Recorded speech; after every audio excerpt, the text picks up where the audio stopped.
We are Christina, Oneida, Alicia, Colleen. Welcome to 4NP's podcast. This is a podcast by 4NPs. 4NPs, advanced practice nurses, students, and anyone interested in the medical arts. That's the number 4 NPS podcast. If you have a topic you'd like to see covered, please feel free to email us at 4npspodcast@gmail.com or reach out to us through our social media.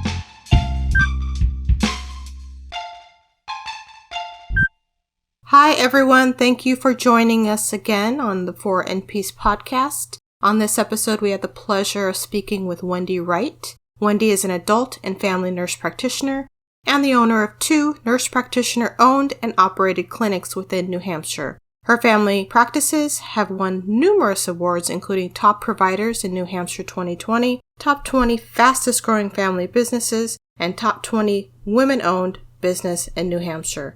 In addition, she is the owner of Partners in Healthcare Education and Medical Education Company. She is the past president of NPACE and the senior lecturer for Fitzgerald Health Education Associates. Wendy is the founder of the New Hampshire Chamber of Entrepreneurial Nurse Practitioners, an organization designed to assist nurse practitioners with independent practice issues. In addition to full-time clinical practice, she presents nationally to different audiences and has been a speaker at over 1,000 conferences in 47 states. She has been a medical media spokesperson for numerous companies and has appeared on radio, television, and in print magazines. In October 2020, Dr. Wright was featured in the Wall Street Journal for her nurse practitioner-led clinics and the care that they provide. We had such an amazing conversation with Wendy, so without further ado, here's Wendy Wright. Thank you, Wendy, for joining us. Thank you. and thank you so much for having me. It's my pleasure. You're so busy. We sent you email, or I think I contacted you through LinkedIn, and right away you answered. It's just how do you find time to feel like you're everywhere at once? How do you do that? Well, I have a great team, right? So I have people who make me look really good and who are able to help do the things in my life that I'm not as good at doing, and to help keep me organized so that I can focus on the things that I'm good at. And I will say, and not to toot my own horn, but my savior is my organizational skills. Okay. I am very organized, maybe to a fault sometimes because it gets a little carried away, but it truly is how I'm able to juggle a lot of balls. But I have a great team. That's great. I don't do it all, nor do I ever want to do it all, because I can't, and they're better than I am. Have you always been organized like that, or is... Very much so. Ever since I was a little girl, I remember being 5 years old and actually putting my books in order by authors. Okay. Wow. It's really scary, but yes, it comes very, very naturally to me. That's amazing. And I thank goodness for that. But sometimes when I'm not organized, it just throws me into a tizzy, because I need that to function for me. I can 100% relate. 100%. So what made you decide to become a nurse practitioner? What has your journey been like so far? So I've known since I was very young that a nurse practitioner was my career plan. I knew I was going to be a nurse, but I actually had a nurse practitioner. I had a physician assistant for my pediatrician as a child, and then I had a nurse practitioner as an adolescent. She actually happened to be the first nurse practitioner in the nation to open up a family practice, and it was here in New Hampshire. So I was one of her patients, and I was able to see, and she was able to model for me the role. And it was just something I always knew that I wanted to do. I actually stopped at being an ICU nurse, did it for 1.5 years because I had to. Back then, in order to become an NP, you needed a 2-year career as a nurse. But I petitioned Simmons and Dr. Margaret Fitzgerald and asked them to let me in early, because I knew that I wanted to be an NP and that I really didn't want to do hospital-based care. Well, good for you. So you started in ICU? I did. I started as a telemetry nurse, as a student on a telemetry floor, then graduated on the telemetry floor, and within about 3 to 4 months moved into the intensive care unit. Wow. That's awesome. And I did that for about 1.5 years. I did it all through graduate school. That was the contingency, or what they agreed to. They said, we'll let you in early if you'll continue to get experience as a nurse. And so that's what I did. But it was never what I wanted to do. I don't care for the hospital. I did it as a stepping stone to get where I wanted to be. Wow. And has your practice always been in New Hampshire? My practice has not always been in New Hampshire. When I graduated, I went to college in Boston. I went to Simmons, now University, for undergrad, grad, and postgrad. And I worked for 2 years in an internal medicine practice in Massachusetts. So that's where I started my career. I started actually as an adult nurse practitioner. But when I relocated back to New Hampshire, which is my home, and I was living here the whole time, but commuting, there were no internal med jobs. So in 1994, I went back and did a postmaster's certification to become certified as a family NP. Okay. So how long is that program for any of the listeners who are thinking about doing the same thing? How much additional schooling? It was 1 year because I had my master's in nursing as an adult NP, and then I just needed to do the peds and I needed to do the OB section. Okay. And so it was a postmaster's certification. Great. It's amazing. That is. Very impressive. I'm glad I did. It really, for me, rounded out my career, but it also opened up a lot of doors because a lot of people truly do want family nurse practitioners, or at least in rural America, so that because you're womb to tomb and you can really see all age groups. Right. Awesome. Wendy, so I am just always in awe of all that you do and have accomplished and continue to do and accomplish. Thank you. I have a question. I am also in primary care, and, it's been my first year since January, and it's been, trials and tribulations, a lot of good learning, I have a lot of good support at where I'm at with the other providers. So that's been a big help. But knowing that you own 2 of your own businesses, what has been the most difficult obstacle in owning your own practice? So I've owned my practices now for 15 years. I left a family practice after working alongside of a physician for 12 years. I would tell you honestly, I've been a primary care provider now coming up on 30 years, and the hardest years have been the last 2 years.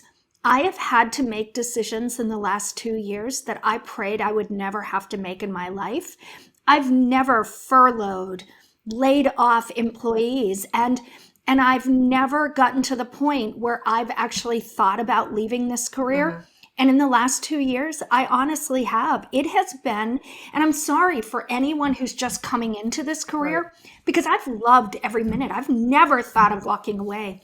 But these last 2 years have been grueling. And I guess the thought is I can do anything as long as I know that there's an end in sight. Mm-hmm. But I don't feel like there's an end right now. Our waiting lists are huge. Mm-hmm. More and more people are walking out of the career, leaving hundreds of thousands of people without primary care. People are sick. They need to be seen. There's no appointments at urgent care. They don't want to go to the ER. I mean, we're rolling out flu. We're rolling out COVID vaccines. We're trying to see sick people in a parking lot in a tent. I mean, all on top of not having enough staff. Right. Wow. Because of, we try to hire people. They don't show up for an interview. If they take the job, they don't show up for the first day. I mean, it is just really taxing.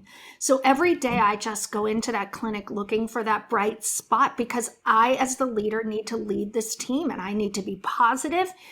I need to be realistic and tell them as it is, but I also need to set the tone. And so, but it's really hard. And so I'm sorry that that's your first year into this because I at least have 28 years of really great stuff to look back on. Right. What do you find has been the biggest, what makes up the biggest percentage of your patient population? Is it the pediatric? Is it middle-aged? Do you find, or is it the elderly? So I'm getting old. I've been in the same community almost 30 years. So my patients are like an action-packed lineup of 65 and older. Those are my patients. But I have 11 nurse practitioners that work alongside me every day. Mm-hmm. So I call them the kids, people who are young like you.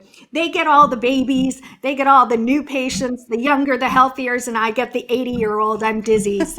But that's fine because I've been doing it long enough that I can often wade through a lot of that. but we have 6,500 patients. I started with 7. Wow. And we're at 6,500. Wow, We have a wait list of about 200 people waiting to get in and get an appointment. Oh my goodness. We are growing by 100 plus new patients a month. And it's just an unsustainable growth model. You cannot train NPs fast enough, hire fast enough in order to ramp them up to meet the needs. You know, every one patient brings 3.2 visits to the clinic in a year.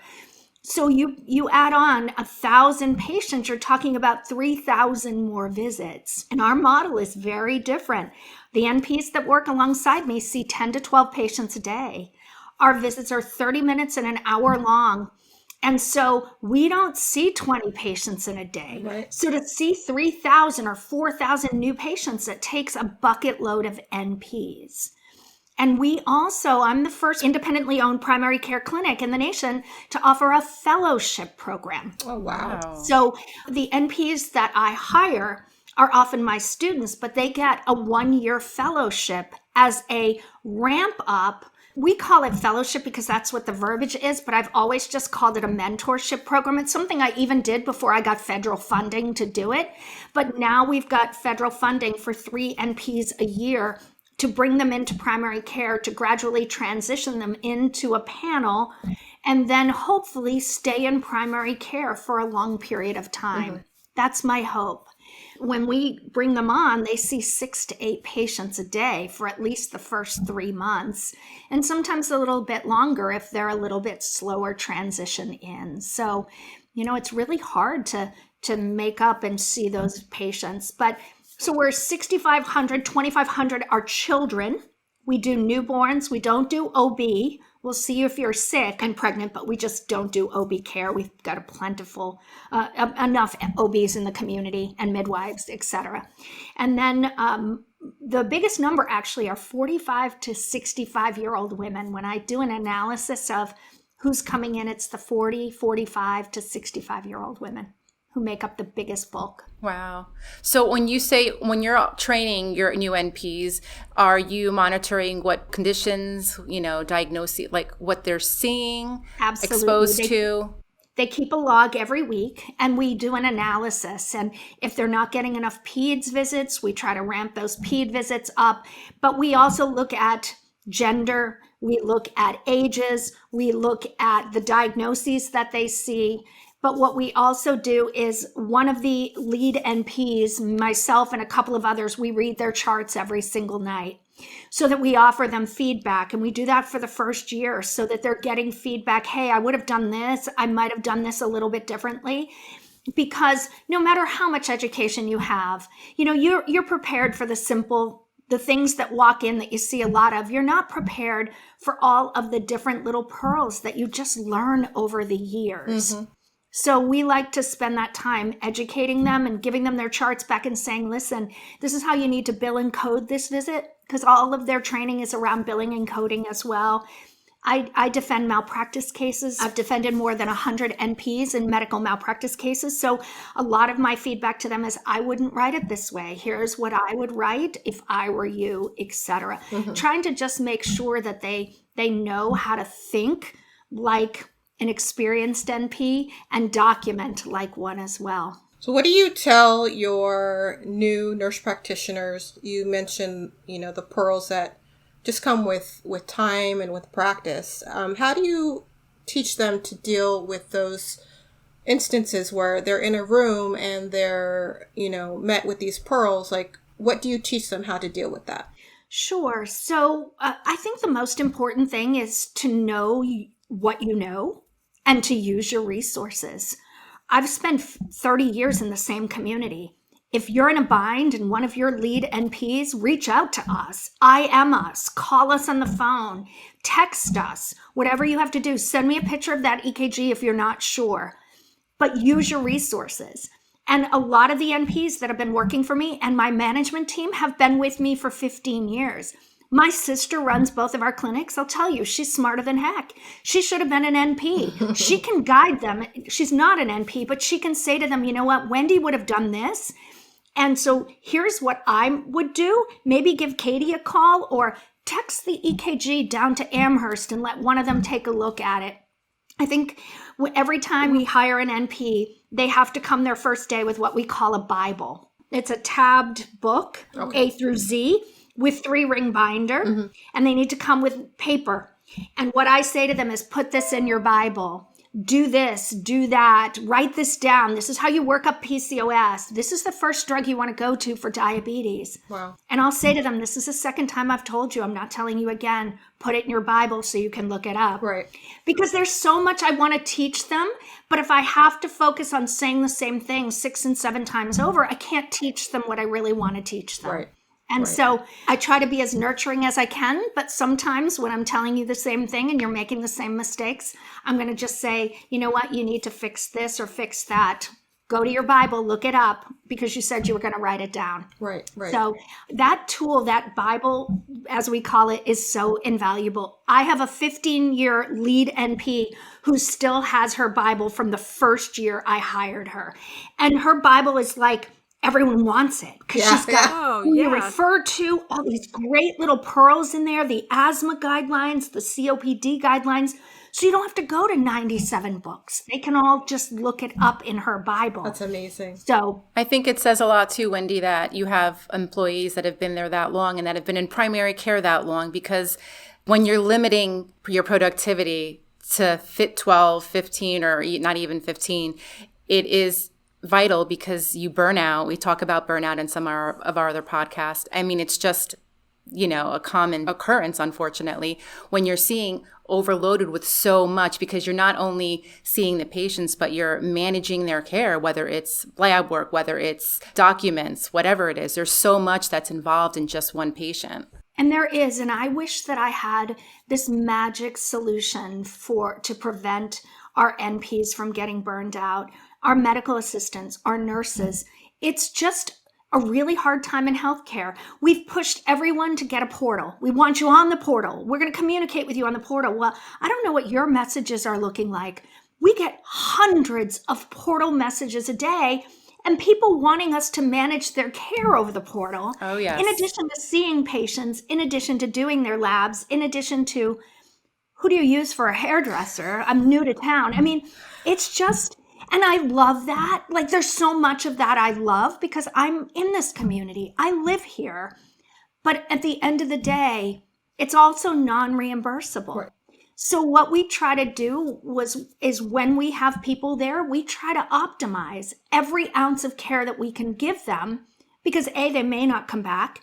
But if you ask most people, they'd rather do everything while you got them there. If they're due for an A1C, if they're due for a microalbumin and a vaccine, give it to them while you've got them there because they're not necessarily going to come back. And that's what I try to teach the NPs is to optimize those care opportunities because we're now involved in a number of different patient shared savings type of programs and ACOs. And our quality matters. If we're not giving good care, we're going to be losing that revenue. And that's the revenue that I count on to be able to pay them. Right. I want them to make great pay. I want them to be successful. Many of my employees are single moms. I want them to be able to support their kids. But at the end of the day, they have to do the work too. So they are expected, the NPs, to collect 2.5 times their salary and benefits in collections. And that's one time to pay their salary, right? And one time to pay the billing people and the IT people and the medical assistants and the receptionists and the nurses who are all doing and their supplies. And then a half time of their salary to go to the overhead so we can upgrade our server or we can buy new equipment, etc. So, and that's how they're evaluated, that plus peer reviews. And, unfortunately, if what I tell them is this, every year the NPs get $5,000 as their starting raise. If they make their numbers, so let's say they're 40% over their numbers, it's 5,000 times 40% in addition to the 5,000. If you're 40% under and you don't want to do your work, it's 5,000 minus the 40%. Okay. Oh. So you live and die by your numbers. And if you don't want to do that, then you might have to find a new job or you just live with what you get for raises. Right. But I want them all to go up every year. I want happy employees. So important.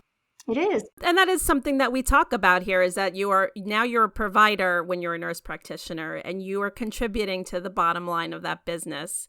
So you have to switch your hat a little bit from being an RN, where you're really not necessarily contributing to the bottom line.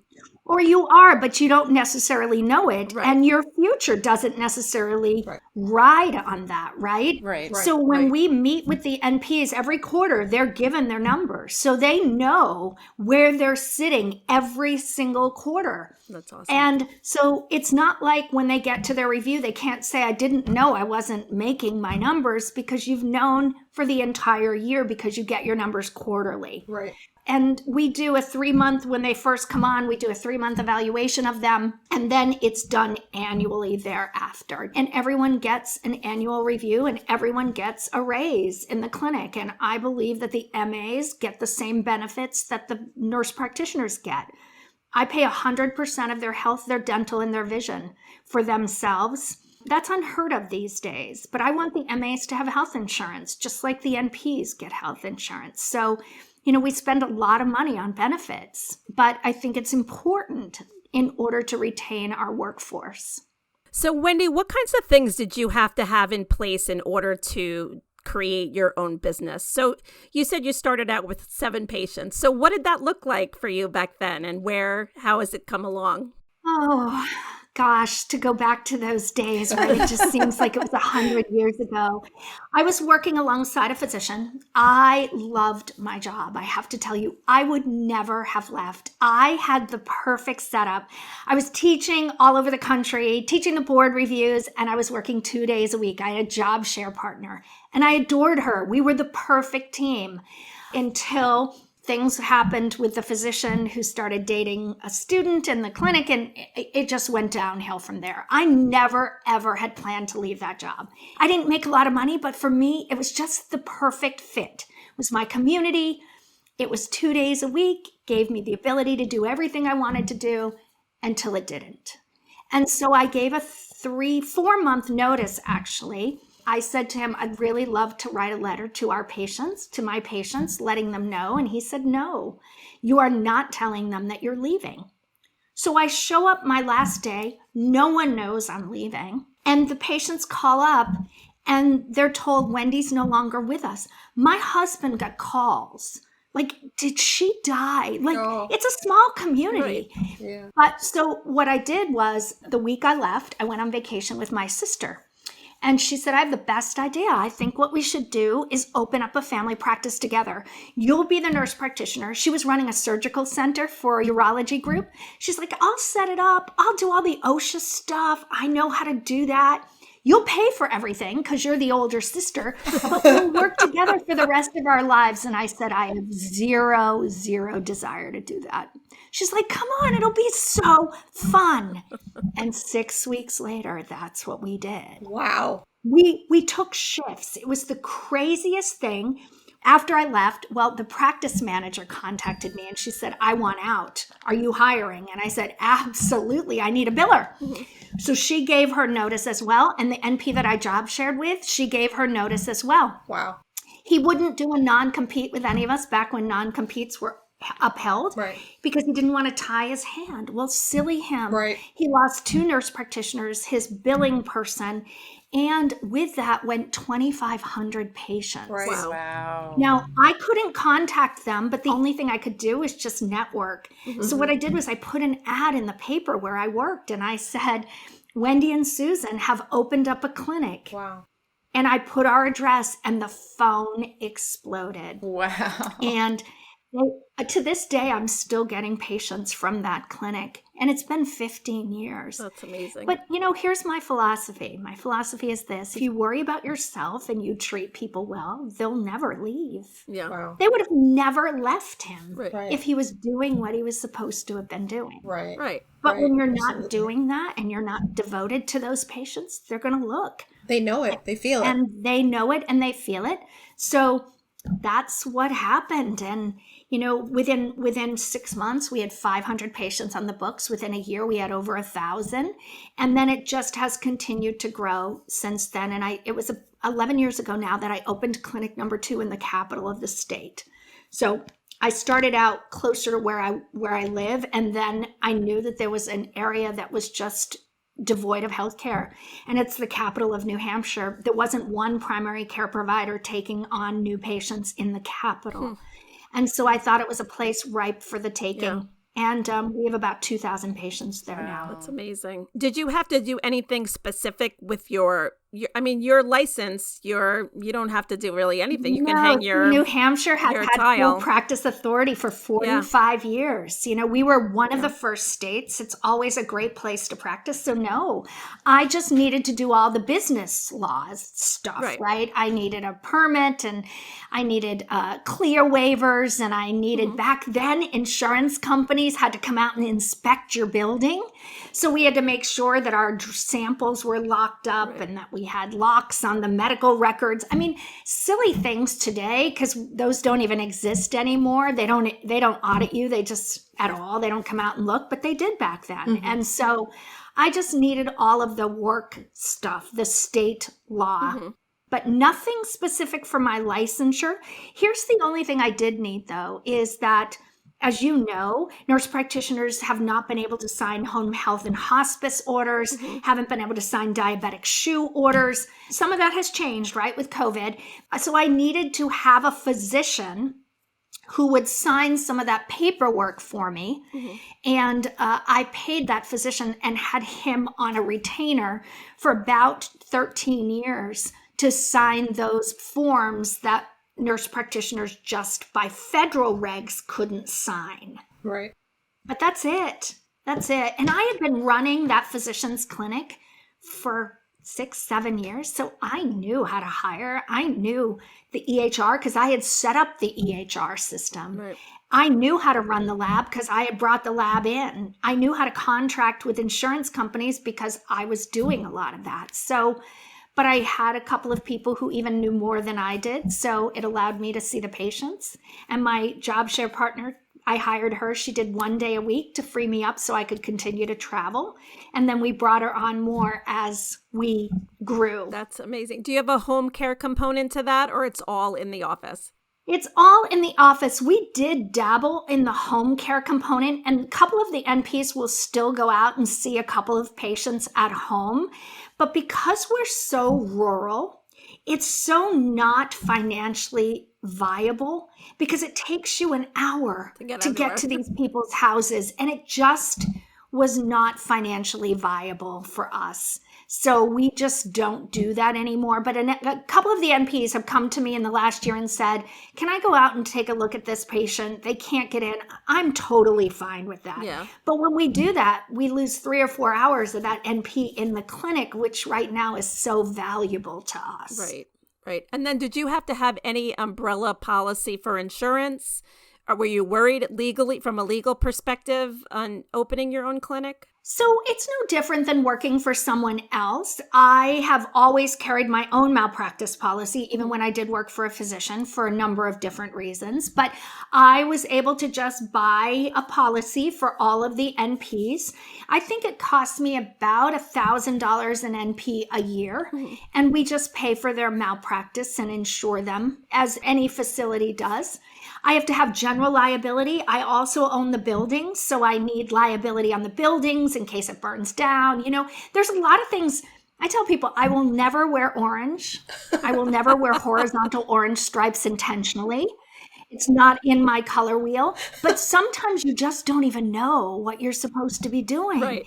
And even the best minds in the world don't even know what they're supposed to be doing. Yeah. And so the mistakes I've made over the years, thankfully, have not ended me up in jail. But, you make these silly mistakes just because you just didn't even know. Right. Not clinically, but I'm talking laws of business, etc. Right. You just don't know what you don't know. Yeah. So I call it the school of hard knocks. You only do it once when you get that letter from Workman's Comp. Right. Like, where's your policy? It lapsed. Right. You figure it out as you go. You figure it out fast. And for me, I rely on my team. Yeah. My sister is the president of the medical group managers of New Hampshire. She knows billing. She knows OSHA. She knows JACO. Like, she knows that stuff. I have to rely on her. Mm-hmm. And I have a great attorney who's talked me off a million ledges. And I have a great accountant. I align myself with people smarter than I am. And I listen to them. Yeah. Other than your sister, obviously, you started the practice together. How did you find these people? Okay, so my sister came. My practice manager had come with me. The other NP had come with me as well. But then it was just ads, putting out ads. Mm-hmm. And I only hired as I could afford people and as I needed them. Mm-hmm. So my first actual employee was our lead nurse practitioner, who's been with me now for 15 years. She started out part-time, and I said, I promise you, she was working as a nurse in Boston, making a fortune. And so she knew she was going to take a huge pay cut when she came up to New Hampshire to be a nurse practitioner, but she lived here and she wanted that. Right. And so we worked it out. She was part-time until we needed her full-time. And now she oversees all of the 10 NPs that work alongside us every day. And she is my lead NP. My senior NP is what we call her. And then I have a clinical manager who we hired. A lot of my employees are what I call homegrown. They started out and they're motivated and they want to work. And she worked as a licensed nursing assistant, and we trained her as a medical assistant. And now she's our clinical manager. She works under my sister and she oversees all the medical assistants. And then I have a lead triage nurse. And then I have a senior NP in our other office so that she's the point person in the second clinic, because I'm not always going to be there, or the other senior NP is not going to be there, lead NP. So it's just grooming people, and it's just bringing them on and hiring. Mm-hmm. And some work and some don't. This podcast is geared towards NP students and new nurse practitioners. Because, when we started out, it's such a struggle, and there's so many new things that you have to learn and you have to deal with, and just trying to help, these people deal with the issues that come with starting as a new nurse practitioner. I mean, your business sounds amazing. You have a great structure, but do you find that some of your nurse practitioners, do you feel that they have those struggles also? And if they do, how do you help them with that? So absolutely, it's a struggle. In fact, my sister said to one of our NPs, "What did you think primary care was going to be like?" And her response was, "I thought it was going to be busy, but I guess I didn't think it was going to be this busy." I think no one really prepares you. Right. I don't believe. As much as you try, I don't think that people do. Not at all. What we try to do in our clinic is I only bring on students when we have positions that are going to be open. So I like to have a year interview with them. They're my student. Mm-hmm. I can see if they're going to fit. I can see what they're like. And if I don't think they're going to fit, I don't offer them the job. But that's been really great. It's like a feeder system mm-hmm. into our office. And they've tried us out too. And they can't say to me, "I had no idea that this was how it was going to be," because you've spent a year here as my student. And I'm tough, and they know I'm tough, because you know what? If people choose our clinic for care, that care needs to be equal to, if not better than, the physicians down the street. And I will go to my grave saying that, because I've worked 30 years for this reputation, and I don't want to lose it. Right. There have been a couple of times that we've been in a bind, and I haven't had a student queued up, and someone leaves, and then it's like, that's the hardest, because I don't know them. Right. No one tells you anything in interviews in terms of references anymore. Mm-hmm. No one dares to say anything. Right. So it's really hard to know. We bring them in for a shadow. We have them spend a couple of days. And everyone is always really attracted to this model because it's unique. And they think it's so great. Like, 10 patients a day. Well, they need to be 10 comprehensive patients a day. Right. Don't just give me a sore throat, because we will not survive on a sore throat. Right. I need you to address their diabetes while they're here. So what I would tell any student that's listening is, if you know that you love a particular practice, try to get in, do everything in your power to try to be a student there and make a connection. Because I think it's a great way to get to know the providers and whether you're going to fit or not. But the other thing I will tell you, and someday when I get 2 minutes, I'm going to write a book about this. You should. Is what not to do and what to do in an interview. Yes. And here's what I say. Every single day, I can train a monkey. I can train anyone to do the tasks of an NP. What I cannot do is change someone's fundamental personality. Mm-hmm. And if they hate the world, and if they hate something and it comes across, I can't change that. And that negativity sucks a practice dry. It really does. All it takes is one bad apple. So I've had to cut my losses sometimes. I've had to cut my arm off to spite my face and terminate a couple of NPs because I cannot have them destroy what we've worked 15 years to build. Right. It's so true at every level in your practice. Level. Yep. Right. From the first person at the door. Everyone's so close and working together, and we need to be a team. And I said to one of my NPs this week, there is no I in the word team. Right. I get you want to go home, but so do I. You need to help out. I've helped you all day. Right. Mm-hmm. I need you to jump in and help. Right. I get it. It's not in your box. Take 3 minutes and look in other people's boxes because we're drowning. Right. I love that. You know, I think that that's the kind of stuff that be a team player. And the other thing for any new NP, hear my voice. 18 months. You've got to cut yourself a break. 18 months, you're going to work 50 hours a week. You're not going to have your notes done. You're not going to get out on time. But at that 18 months, that learning curve levels off. Every nurse practitioner cries at their 1-year review. I can't do this. I know it's tough. I do know it's tough. I've been there. But give 18 months, I promise you, you're seeing the same patients back at that point. And then at 2 years, it's like, okay, I can do that. I get it. My day's going to end.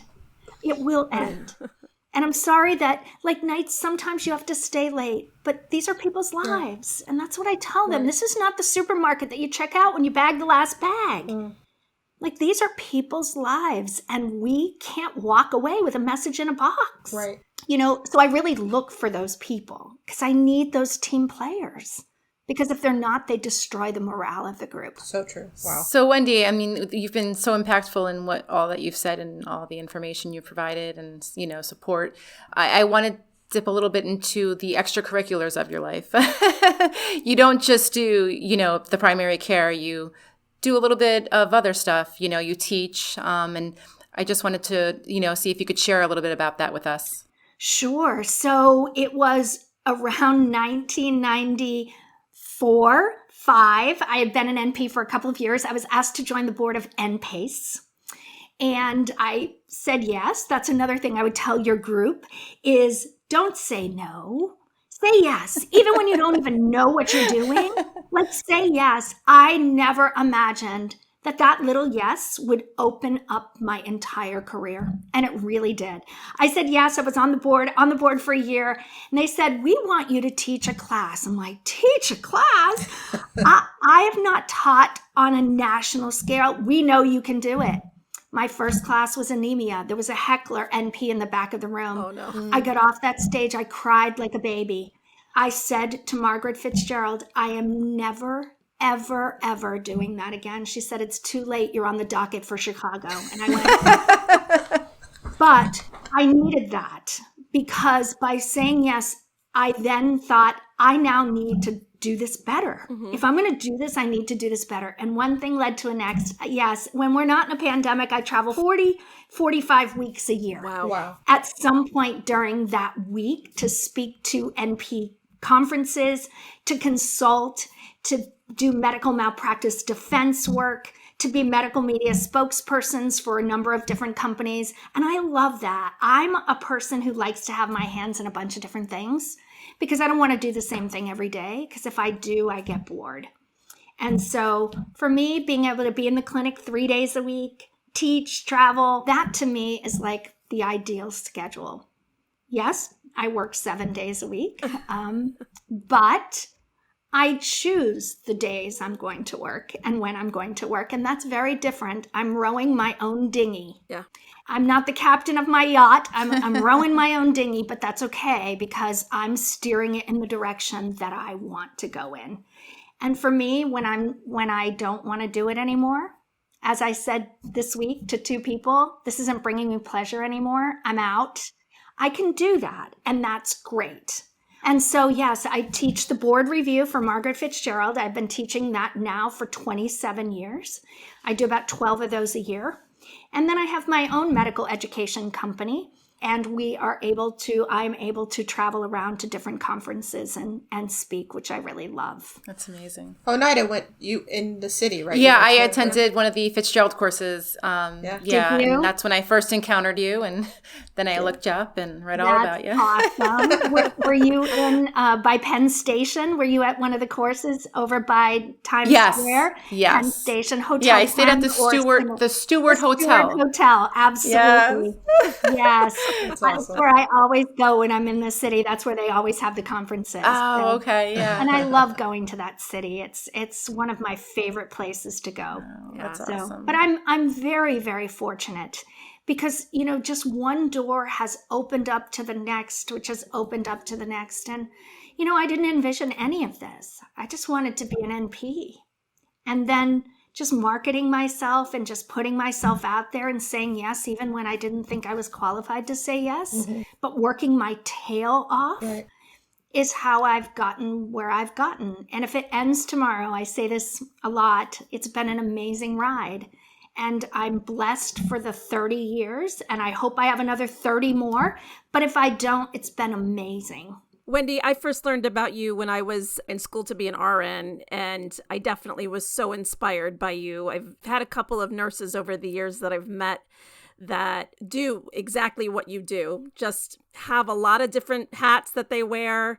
It's never boring. I really love that aspect of nursing, that there are so many directions to go, and it's definitely something we hope to inspire other nurse practitioners and nursing students with from our podcast.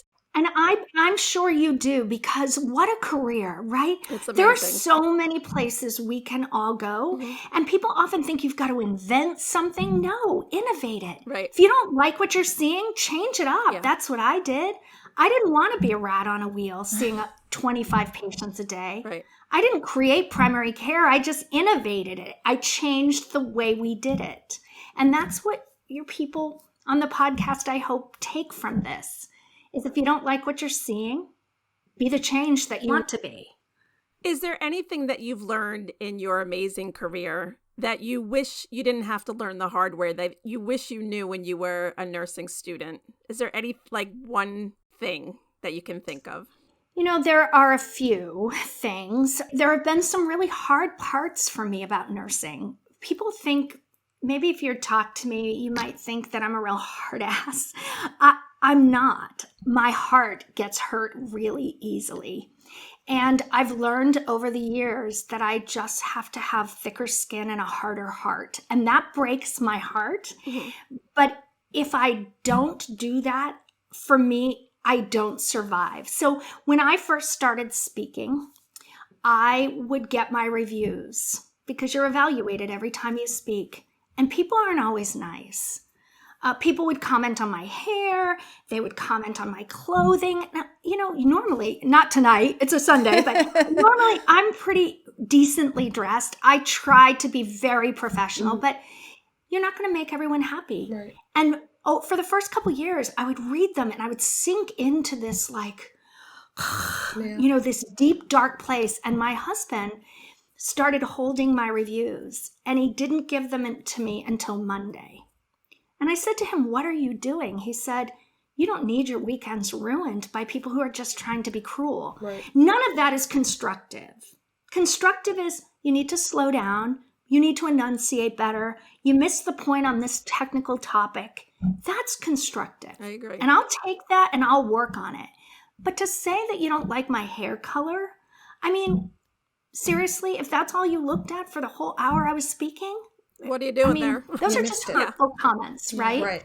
And so I would see them on Monday, and I was too busy on Monday to even care at that point.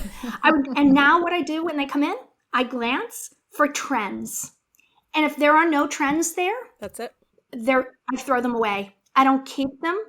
I want to learn from them. So that hard skin part has been something that I've had to learn that not everyone wants to see you succeed. Right. Yeah. And for me, I play in the sandbox really well. I don't need to have it all. I don't. I came from nothing. I came from utter poverty in a trailer park. I don't need it all. I do want to have food and I want to have toilet paper in my house, probably because of how it was when I grew up. Yeah. But I don't need it all. Yeah. Right. And there are some people that do, and they just don't want to play well with you. So I've had to balance that. That for me has been a hard lesson. And not everyone's going to like me. And that's okay. And Yeah. no matter what I do. Yeah. But I've just had to disentangle myself from a lot of social media, from Twitter, just because people are just really, really mean. Yeah. Right. It's unfortunate. I have a friend of mine, and we joke. I've met people who didn't like me over the years, and I'm like, why don't they like me? I don't understand why they don't like me. What is not to like? That's right. But the truth is, there are people who just aren't going to like you, and I think No matter what, when you're yeah. knowledgeable and successful, and you are confident in yourself, and I think Right. that It's an makes easy people, target. Yeah, it makes you an Yeah. easy target, even though you're just trying to go about your day and not, you're just trying to. I think I could say about all of us here, we're just trying to be a little better than we were yesterday. I'm not trying to Absolutely. Right. I'm not trying to plow over anybody. I'm not competing with anyone but myself. And me either. And I want you to succeed as much as I want myself to succeed. Yeah. And if I'm not as friendly today, maybe there's something going on in my head that I'm thinking through. Right. I don't ever try to be malicious to people. Right. I don't ever try to be mean, but I will if I need Right. to be. Right. And particularly in our clinic, if I hear them at the window attacking my team or saying horrible things to our team members, it's over for them Yeah. because I just will not tolerate it. And they're gone. You just can't stay in this clinic if you can't treat people kindly. So, but it's been a hard lesson for me to learn that, not everyone's going to like me. It is. Yeah. And that's pretty hard, but it is what it is. I tell people there's a really long line behind me of people who don't like me. So get in line and get a good position in that line. I love that. What do you do to decompress? What do you do to kind of relax? Because you're working all the time. Do you take vacations? What do you do for yourself? Yeah, so I work hard, but I play equally as hard. Thank goodness. Good. People often joke with me because they'll say, I had no idea that you just got off the stage and you're already on the beach. I can literally turn it off in a minute. But I plan all of that, right? Like I do what I need to do while I'm on the plane. So when I get home, I don't have to sit for hours doing what I need to do. So I run. I'm a runner. I ride my Peloton. And I also love to vacation. About 2 years ago, my husband's parents both died within a year. And when they died, they left us a little bit of their pie. And we decided that we were going to buy a place where we could go and just stop working. And so we bought a house on the beach in Florida. And if I could get there because of the pandemic, Yeah. but I am for the first time in 55 years of my life taking a month off in January. Good for you. I am going to go to our house Awesome. in Florida and I'm going to take a month off. Good for So- you. So wonderful. Yes. I'm excited. I've never done that in my life. The longest I've ever been off from work is 2 weeks. And so I'm looking forward for him and I to have that time to just do nothing or do as much as we want to do. Right. Yeah. That's amazing. So those are the things I do, but I do love to travel. I have a wanderlust, which is why this career of speaking and traveling works very, very well for me because I don't sit in a hotel. I'm out and about doing all kinds of things because I love that. Yeah. That really excites me. That's great. Have you been to Iceland yet? No, but it's on my bucket list. I ride my Peloton through Iceland. And I'm like, I'm going to get there and see those northern lights. Oh, it's That so is on my beautiful. bucket list. Have you been? Yeah, I went for 2 weeks in September. Oh my And it was goodness. amazing. I hear it's amazing. I tell everyone, I'm like, if it wasn't on your radar, put it on your radar, put it on your life It list. is there, and it's such a quick flight. It's only 4 hours out of Yeah. Boston. Yeah. So it's on my bucket list. Good. You'll have to let me know when you go. I want to talk all about it. I definitely will. I have another question. Any mentors that you've had throughout your career? Oh my goodness, that I think I'm here today because people saw something in me that I didn't necessarily see in myself.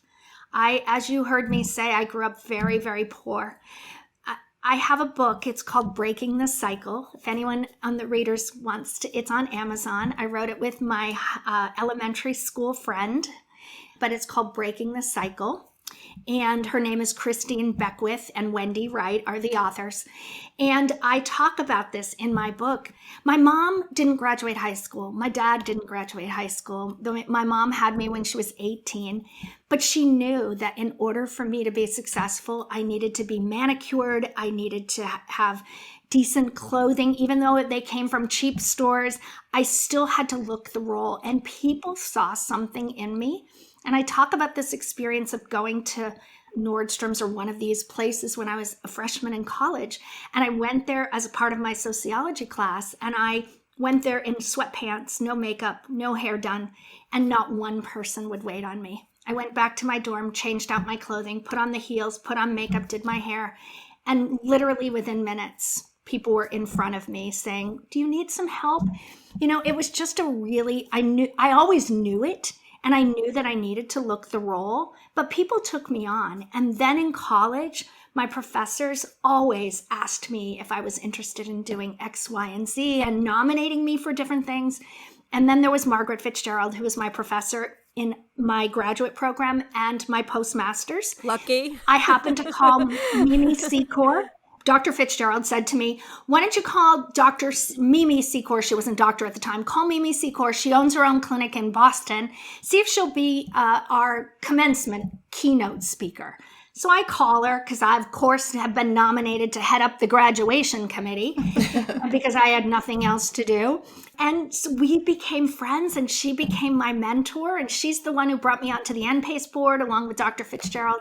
There's Dr. Ford. Oh my goodness. Every time she sees me, "How are those clinics going? What can I do to help you?" It's just, people have been really, really gracious. And I guess for me, that's what I hope I do. That at the end of my life, I hope people look back and say, she made this profession better than it was when she first came into it. And she took a lot of people and she helped to really groom the next generation of nurse practitioners to run with this career. Well, you certainly have done that. Superb. Yes. Thank you. 100%. I appreciate that.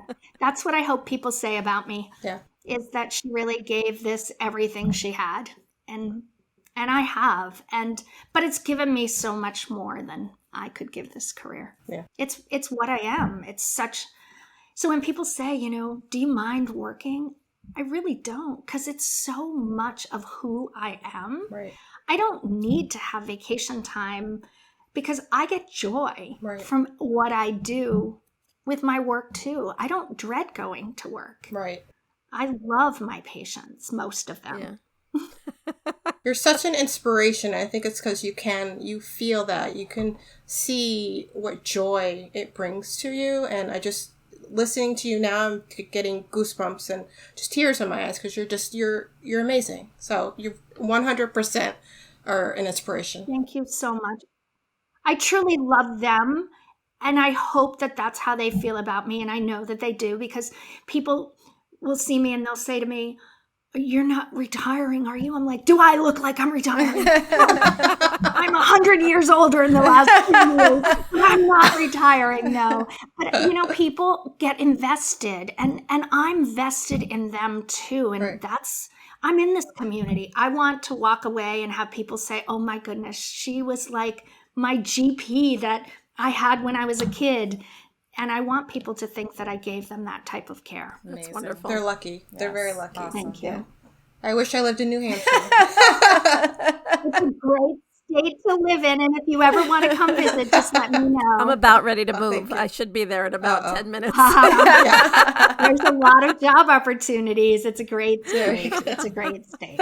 Oh, that's so wonderful. Thank you. Thank you. So Wendy, where can we find you? Where can our listeners find you on everything? On any social media, website? Where can they find your clinic? Sure. So our clinic is rightfhc.com, family healthcare. So rightfhc.com.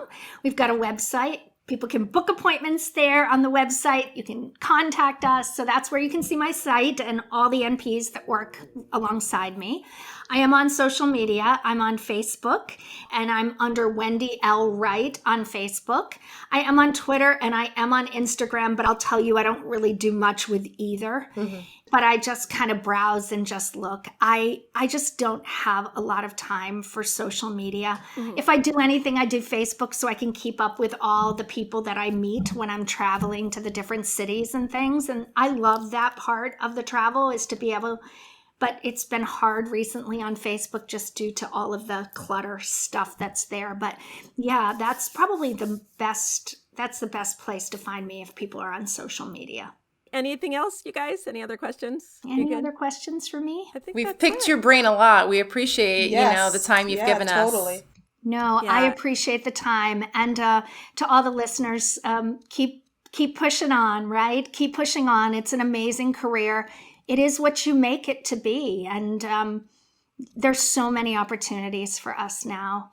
And if you don't love what you're doing, then find something that strokes the fire and that you love, because there's nothing worse than spending your entire life doing something that you hate. I had a job like that. I lasted 11 months, 27 days, and 4 hours as a nurse practitioner. But who's counting? It was the worst mistake I ever made in my career. But I will tell you, when I changed it and I look back, I think it's why I am where I am today, because I learned what I will not ever settle for again. Yes. And there's a lot to be said about that. There is a lot to be said about that. Was it painful? Yes. Was it hard to leave? You betcha. But I will never allow myself to be used like that again, ever. And those situations, you oftentimes learn the most. It's very painful, but you learn the most from them. I agree with you 100%. You don't learn as much from the good situations, right? It's from the adversities that you grow and you grow a little bit of a backbone that you maybe didn't have before, because we're nurses. Right. All of us want to take care of people. We don't want bad stuff going on. We're nurturers by nature. Most of us are. Right. A few that are not, and maybe have chosen the wrong career, but most of us are nurturers by nature. Right. So, all right, ladies. Well, it's been a pleasure. What a gift to have you. Thank you for inspiring us. Thank you so much. Continued inspiration. Yes. Thank you. Thank you for listening. If you like what you're hearing, please subscribe to us and give us 5 stars. If you have any ideas or comments, please message us at 4npspodcast@gmail.com. Please follow us on Instagram, Facebook, and Twitter at 4NPs Podcast. That's the number 4NPS Podcast. Subscribe to us wherever you get your podcast, and go to our website at 4npspodcast.com for episode transcripts, resources, and more information about us. Thank you all so much for listening. We really appreciate all of your support. We've enjoyed this journey so far, being able to interview and talk about important subjects related to being a nurse practitioner student. We are so excited about the upcoming year and interviewing more people and releasing episodes we've already recorded. The first week of January, we will be back. Our first interview that we will be sharing with all of you is with a wonderful nurse practitioner named Elaine Sudario. Elaine is phenomenal. She wears many hats, including being a clinical instructor for a local FNP program. She's a pediatric nurse practitioner, and she just opened up her own aesthetics practice. So it was just an amazing conversation, and she had so much to teach us, and we just want to share it all with you. So thank you all so much. We hope you have an amazing holiday and a wonderful new year, and we'll see you next year. Stay safe.